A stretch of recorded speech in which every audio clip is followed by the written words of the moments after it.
Yo, what's up guys, it's NLW here, back again with another video. What I'm going to talk about today is WWE NXT. Not just NXT, the fact that yesterday I watched my first episode of NXT in about a year. Perhaps this is the beginning of a new series. If you enjoy it, let me know by hitting that like button. Also leave a comment, what do you think about NXT? Are you like me, have you not watched it in a while? Or are you keeping up with the product and what do you think of it? Also subscribe to the channel because I'm hoping to do a few more of these kinds of videos where I talk about wrestling and my thoughts on shows in a more general laid-back sense. Before we begin though, let's get this out of the way. Like what you like, don't be a dick, as one Brian Zane would say. This constant bickering that you see on every ratings-related post on Instagram or Twitter, it doesn't matter, man. There's always someone to put a false equivalency out there. If their favourite wrestling promotion gets slagged off, people have preferences, doesn't make them right, they're just opinions. There's no Wednesday Night War. Wednesday is just a great night of wrestling. Just want to put that disclaimer out there in case, someone has to go at me over my opinions, but I don't mind.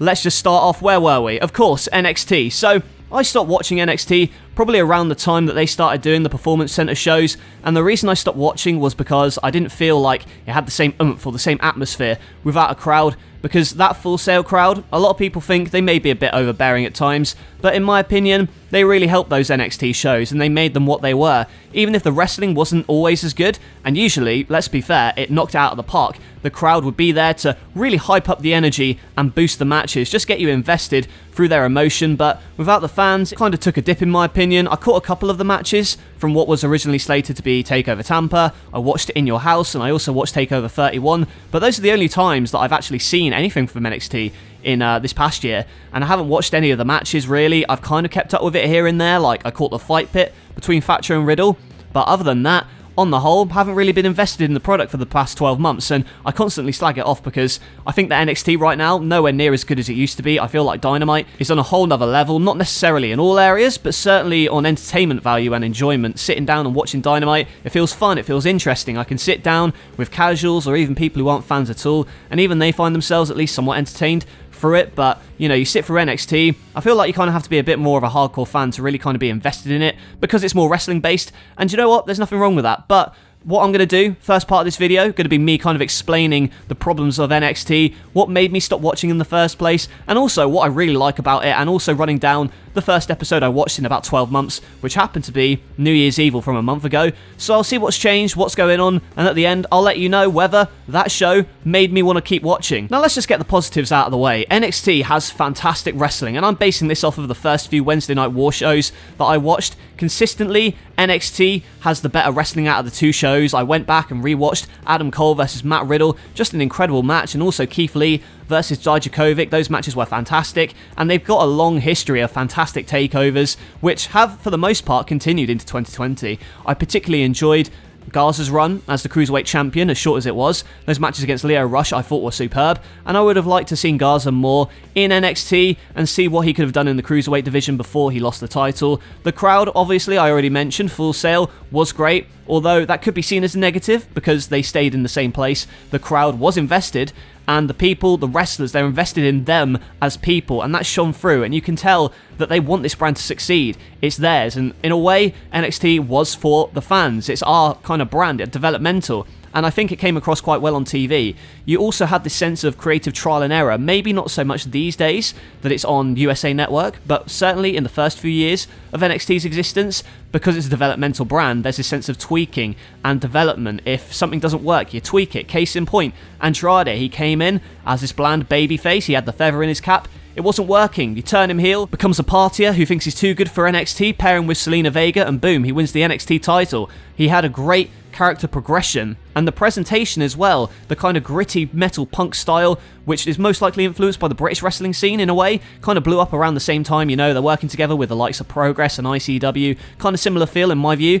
I like the music as well, I like the live music they play. For example, I've been in attendance when Code Orange and Kane Hill played, and it really felt like something cool, something different, something for the fans. But that brings me on to my next point. Why has NXT, maybe in some people's view, not necessarily everyone, but in my view, certainly gone downhill. Well, let's go to that last point. AEW has now filled that criteria for listening to the fans, what NXT used to be. This is a hot take perhaps, but AEW may not have existed without NXT. What I mean by that is NXT brought the indie style into the mainstream, which in turn put people over to other promotions like your Ring of Honors, your New Japans, and from that, certainly other wrestlers in the independents blossomed and really bloomed despite, ironically, NXT best efforts to kill the scene. Now we have a situation where NXT is the mainstream. It's not this small show on the WWE network. It's now on USA cable TV, and it's merged into somewhat of a third brand as opposed to a separate show to Raw and SmackDown. They bring in the likes of Sasha Banks or an AJ Styles or an Edge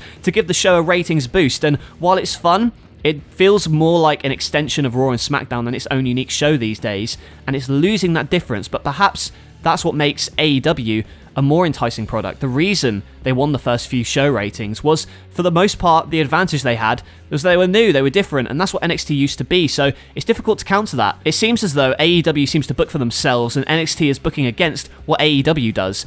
But before, without competition, NXT I think would be great, but they have to counter everything Dynamite does, which produces great matches, produces a great show. However, it hotshots a lot of angles. For instance, Keith Lee winning the double titles on an NXT show rather than a takeover with not a lot of build going into it, and that's just forgotten about in 6 months down the line. Just shows you the kind of dip in quality control. And let's talk about Keith Lee. He's on the main roster now. He was being built up in NXT, and as soon as he became a big star, he has to be sent up to Raw or SmackDown, and that's what NXT is supposed to be. It's supposed to be a developmental league, so I'm not knocking that. But it could be the reason as to why it's perhaps difficult to get invested in their product. As much as you have a connection to the likes of Keith Lee or Matt Riddle or Dijak, they get promoted and it leaves a void that they usually manage to fill, but I don't think they filled that void as well this year, which, you know, I'll make an exception for with the pandemic. So it's kind of left this empty vacuum where you're left with less established stars and you don't know if you can invest properly in them, because if they get too popular, for instance, like a Karrion Kross, they may leave very soon. I know they want to push him to the main roster. So you can't enjoy their work as much if you know that the story's going to end sooner than an AEW where you get to witness the characters progress over a number of years. And then on the other hand, there's the opposite problem with that point, because if you've got a developmental league, the expectation is that they should be promoted. So you've got the Undisputed Era, they've been there for a while, but perhaps they've been there too long, and you don't want to get invested because they've been there too long and you're expecting them to get promoted. So NXT works as a developmental league, but as a counter to AEW, I think it's failing. And the last point, I would say, it's not as fun a show to watch. The wrestling quality usually is through the roof, but it's not fun. Dynamite feels like a fun show. It's got goofy stuff, it's got stupid stuff. It shouldn't get a free pass because it's not WWE, but for the most part, it's fun, different. Orange Cassidy, for example, the Jurassic Express, fun characters and good likable characters to get invested in. In NXT, there's very little development to character. Everyone's just a wrestler who wants to wrestle and be the best at wrestling. If that's the product they want to go for, then that's fine. But wrestling is always at its most popular when the characters are the ones pushing the story and the narrative. The motivation of some of the characters on the show, you wouldn't really be able to say. Contrast that with perhaps Dynamite. You can think of FTR, they want to restore traditional tag team wrestling. Kenny Omega wants to dominate the wrestling industry and change the game, as he says, with Don Callis getting his ego stroked. And Jon Moxley, he's a rough street fighter. You know, so many different characters, but in NXT, for comparison, the Undisputed Era, they're just a group of wrestlers who wrestle, and so's Pete Dunne and Damian Priest. They're just wrestlers, fantastic wrestlers, mind you, but I don't think they have enough wackier, more enticing characters. I think the presentation leads itself to be too wrestling based sometimes. But you know what? I'll stop slagging off NXT. What I'm going to do is I'm going to actually go and watch a show that I've been waiting to watch for a while. The first NXT show of the year, New Year's Evil, the first show I've seen in a year, and I'll see if it really does match up to Dynamite, if I've got my opinions wrong on NXT, if I've been missing out this whole time. So the first thing I notice when the show comes on, we got Dexter Lumis there with his drawings, and what I said about character, you know, this guy, he's a good idea of a character. He's a mute who draws. I like the caricatures, and the Capital Wrestling Center itself, I really dig it as a venue. It's got this underground basement-like arena event presentation going on. It's amazing, especially Xia Li's entrance, but we'll get to that soon. And the stage, you know, the Thunderdome screens, the square box of the arena, I really like it. It's kind of like a pick-fed arena in a way, which I really like. But we start off the night with a match between Karrion Kross and Damian Priest. Now, this might be controversial, but I'm not a massive fan of Cross. I'm not really into the hype. I can't say I'm particularly excited to see him go to the main roster, to be quite honest. That said, this match is pretty good. I love the standard of wrestling has gone up, so now these big men, they're also very athletic and they can do so much cool stuff. Damian Priest hits a tope on the outside. At one point, they power each other into the steel barriers, which I'm really digging. The only thing I didn't like about this match was Damian Priest trying to deliver this corny dialogue, which is pretty ham-fisted in my opinion. He shouts bitch at Cross, and I don't know, it just seemed a bit forced, a bit corny, but I don't really mind. It's a good match overall. And like I said, Cross, I'm not buying into the hype too much, but from what I've heard from him promo-wise, he's got pretty intense and good delivery, so that'll do him good. I'll wait and see what he does on the main roster. And next up, we got the Cruiserweight title on the line, Gran Metalik and Santos Escobar. The only Santos match I've seen in NXT so far was the one he had against Swerve back at TakeOver, although I've seen a few of his matches as Phantasma back in Lucha Underground and Impact. And this match, again, pretty good. There's a slight botch, but they recover it for it quite well. Phantasma, as well, he's got some intense-looking maneuvers. Obviously, the arrow tope does look extra devastating when he hits the cage, and I personally believe that Metalik's one of the most underrated people in wrestling right now, so it's good to see him have a showcase in a match like this. Santos wins. Again, fantastic match. I wish NXT, or I should say 205 Live, was as good as it was back in 2018, because it seems like kind of a pointless show now, so I want to see more of the 205 integration and more angles go on 205 Live and extend it back to an hour and have more reason to care about it, because I loved 205 Live back in the day. Seems like it's lost its way a bit, but we'll see. Next up, we got Xia Li coming out for a squash match, and she has drastically changed since I last watched. I absolutely adore the entrance, especially with the screens making it look like you're walking through a dungeon, and then there's this guy in a chair, kind of like the Dungeon of Doom, but maybe not as goofy. And whatever's going on, the martial arts stuff, I love this character. I love the entrance and everything. And that's what I will say, the presentation in NXT is so cool. Like, the Thunderdome graphics and the smoke and the actual NXT stage itself makes the entrances a lot more special. Anyway, Xia Li destroys her, and a fantastic match to get over Xia Li. I'm definitely digging her. NXT's women's division puts AEW's to shame. Dynamite needs to do better in that department, because NXT's is fantastic. And this is followed up by another great women's match between Rhea Ripley and Raquel Gonzalez, last women standing. There were some fun creative things in this match. You know, Raquel busting out of the handcuffs. Ripley took a nasty announce table bump too when she hit her spine on the ridge of it. And then flying senton when they go backstage, through a table. Also, go through a glass door. This is a really brutal match. Dakota Kai comes and tries to help Raquel, but she gets put into a locker.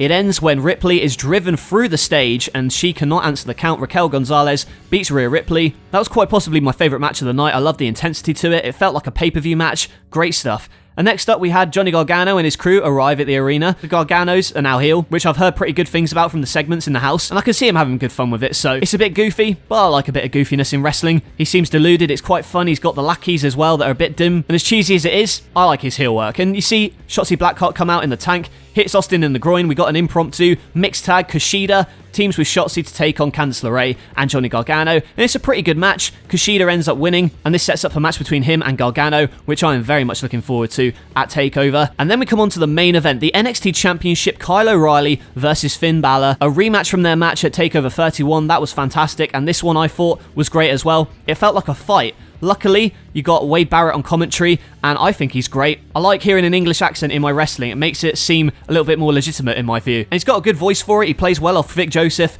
I miss Morrow, but Wade, fantastic replacement. Kyle gets his teeth on the ropes and gets brutally kicked in the ropes as well, which tries to break his jaw as revenge for TakeOver before, and I love the story here. Being told, you're thinking, he comes back with a liver kick or a liver punch, and I love the trading of submissions, and the ending sequence is so smooth. Kyle O'Reilly, fantastic technical wrestler, rolling through everything. I want to see more of him in the main event picture, but Balor again, love his newfound intensity. This great character that he's got, the Prince of NXT, a great leader of the brand, makes Kyle tap out. Finn's busted open, he's bleeding, a great visual to end the show. He's bruised, he's battered, both men are, but this felt like a fight, and it was a great cap to a really, really good show. Like, from top to bottom, felt like a pay-per-view, and in some ways, maybe therein lies the problem, because you hotshot a couple of things. I don't know how many weeks of this before I get tired of seeing it, but I will say, it thoroughly surprised me how much I enjoyed this show, because I thought I was gonna not hate it, but not have fun watching it, but I did. I had a lot of fun watching it. Maybe that's because I've not seen it in a while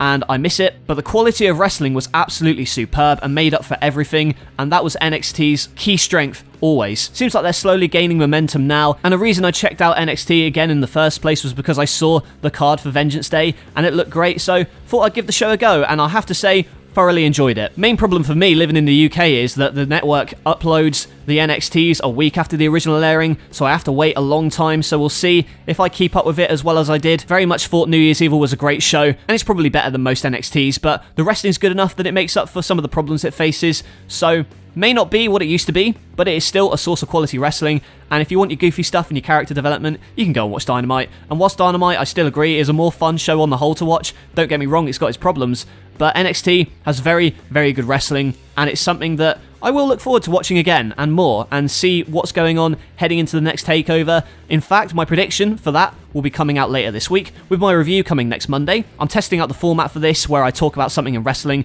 or give my opinion on things. Give this video a like if you did enjoy it. I may make more in the future. For instance, I'm thinking about making one watching Impact for the first time in years, so let me know in the comments below if you'd enjoy that. Also leave a comment. What do you think about NXT? Do you agree with me? Do you disagree with me? It's all good. I want to hear opinions. Sound off in the comments below.